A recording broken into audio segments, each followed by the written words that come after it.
We are going to try and keep this short enough so that you won't lose the trace of the conversation we've just been in. But we do need to pause for a second just to mark this event. The seed of this really exciting idea was planted just over a year ago in a pub near the LSE.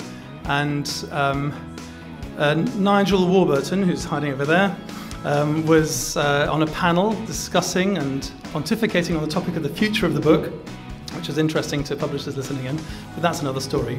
Later, in that pub, we had a chance to have a conversation, and in that conversation I was telling him a bit about what Sage is doing in terms of celebrating the social sciences.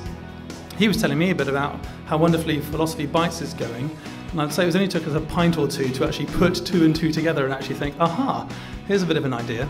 How about Social Science Bites? And unusually for ideas hatched in a pub, it actually survived the test of the cold light of the next day. In fact, that seed grew and grew, and actually Nigel brought David Edmonds, who's his counterpart on the Philosophy Bites series, and we've ended up here today. It's a very exciting moment for us.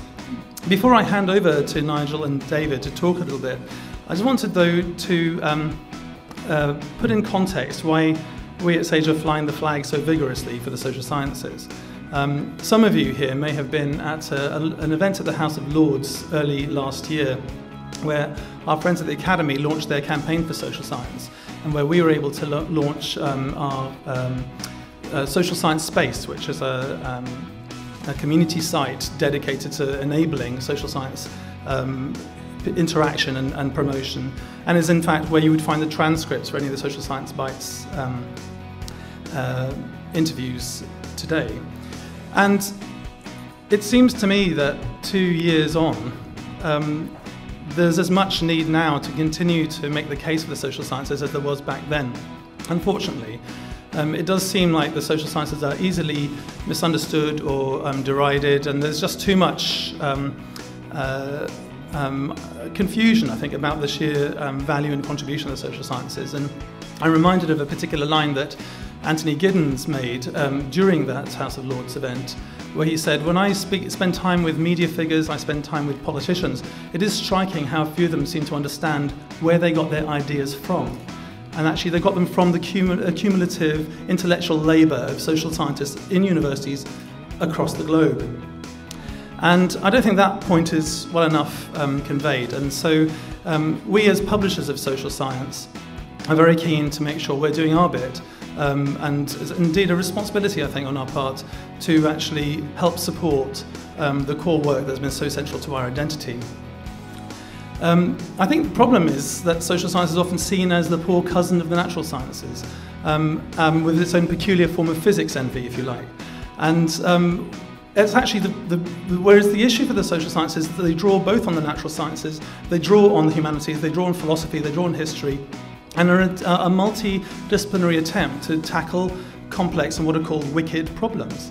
And that means problems which are messy and ill-structured and often don't have a straightforward good or bad answer, but obviously incredibly important to tackle. And if you listen to Danny Dorling on inequality, or Richard Sennett on cooperation, or listen to Rom Harry talking about the nature of the social sciences, we'd hear some of those points coming across through these new social science bites that have just been launched this week.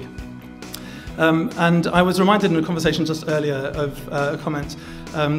David Wilson over there, who's in sociology at Warwick, gave a talk at our company meeting and was quoting a Nobel Prize-winning physicist who said that, who told him that theoretical physics is child's play, but understanding child's play is a real nightmare. And I think that's probably as good a defence for the social sciences as one might need to make. So it's wonderful to see Nigel and Dave apply their skills that they've been demonstrating so well in Philosophy Bites. I've been a huge admirer and addict of Philosophy Bites for years, since its inception. I think that they would be too modest, I think, to say how much I think the philosophy community feels indebted to and recognising of what they have contributed to the public dissemination of their discipline, providing a platform, a different kind of platform and a voice for these very significant eminent figures, many of whom are here today as well. And I think if you listen to those living legends, you will often hear them say things like, well, thanks to Nigel's incredibly insightful interviewing, thanks to David's incredibly skillful and unobtrusive editing, they end up being able better to present some of their arguments and their views than they would be able to do unaided. And while that's probably a bigger slap on the back than either of these two really want, they don't want to be the star of the show, I'm going to, with that, hand over to them to be even more stars of this show and say thanks to you so much for supporting Social Science Bites.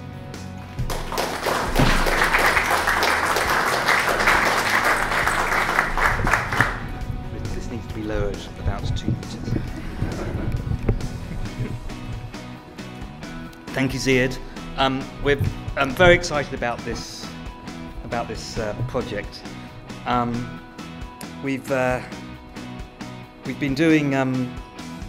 I studied philosophy at university, and I had 40 hours of individual tuition with individual philosophers. And we've probably done now 200 interviews with professional philosophers, which means that we've had 5 degrees in philosophy, 5 extra degrees, which thanks to this government we can actually put a monetary value on that. So we've had about £45,000 of free tuition. And we're looking forward to getting lots of free doctorates in the social sciences. And we're really grateful that we've got the chance to meet lots of interesting people about lots of interesting topics. Oh, sorry. I'm not used to this technology. We're very grateful to Ziyad. Nigel knows Ziyad longer than I have, but he's obviously a very enthusiastic, very clever, very interesting bloke, a sort of bloke who makes things happen. So we're really pleased to be working with Sage and Mitu, who has organised this whole event. So thank you very much for doing that. Ziyad confessed in a weak moment that he was a Philosophy Bite anorak, and that he'd listened not only to all the Philosophy Bites once, but some of them he'd listened to twice or 3 times, which is a terrible indictment on the rest of his life. But so we're outsiders, we're not social scientists. Nigel's a proper philosopher, and I'm a philosopher manqué. So we're going to need help from social scientists. And we're probably going to bring a philosophical perspective to social science. So we're interested in, obviously, the research that social scientists have done, but also how the social scientists compare to the natural scientists, the so-called hard science, the difference between a description and an evaluation, whether fact and value can be pulled apart, the idea that a social scientist can have an objective bird's eye view of the world, whether the social science can be predictive, and whether it can be falsified, disproved. If not, how do we distinguish the good social science from the bad social science? So these are the sorts of things we'll be interested to discover. When we started Philosophy Bites, we thought that we would soon run out of people to interview, that there was a limited supply of interesting philosophers, and we've discovered that there's almost an infinite flow, and social science is a much wider remit. So I fear we may have taken on a lifelong project. So, but anyway, thank you, Ziyad, and thank you to Sage.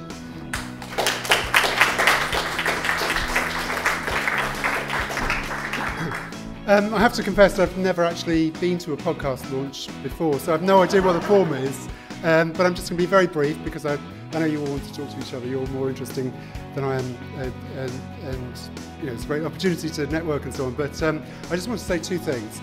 It strikes me that we're at an interesting moment technologically, because now somebody like me without a radio training or any serious knowledge of audio media can come in and, with the help of somebody like David, make programs which aren't that different from radio programs, but we can control the content, we can disseminate it across the world. We've had over 13 million downloads from Philosophy Bites, our first podcast, and we've had emails from all around the world, literally, and including, bizarrely, people saying that they were debating philosophy on the battlefield in Afghanistan as a result of two people listening to Philosophy Bites.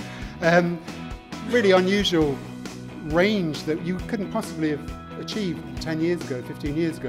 So we've been doing that for about 5 years. So we're realising this is, the potential is immense. And I don't think many academics have appreciated just how immense it is, because the equipment we use costs maybe £500, not a huge investment for a university.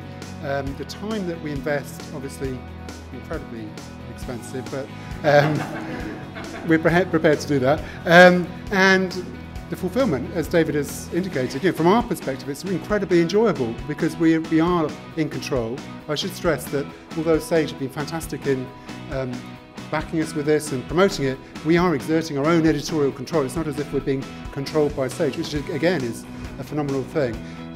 So there is this new medium out there, and I'm a real advocate for it. And I think it's all based on the human voice, which can carry, at its best, emotion, passion, humour, irony, things which are lost on the page sometimes. And there are these fascinating people around that we like talking to, and we can share that with people. So I think that's one thing that I want to say about the technological moment that is liberating for me as an academic, and I hope we'll spur some other academics to do this in other disciplines, preferably not too many in philosophy or the social sciences. The second thing I want to point out, we are perhaps about to witness, so many people say, the death of the book. I know you shouldn't really say that in front of publishers, but there are things changing in the publishing field, and some publishers are being villainised for their high prices they're charging universities for journals and so on. I just want to say how remarkable it is that Sage are endorsing something which is given away, which promotes not just authors who might publish in Sage journals, but people who publish in the social sciences anywhere.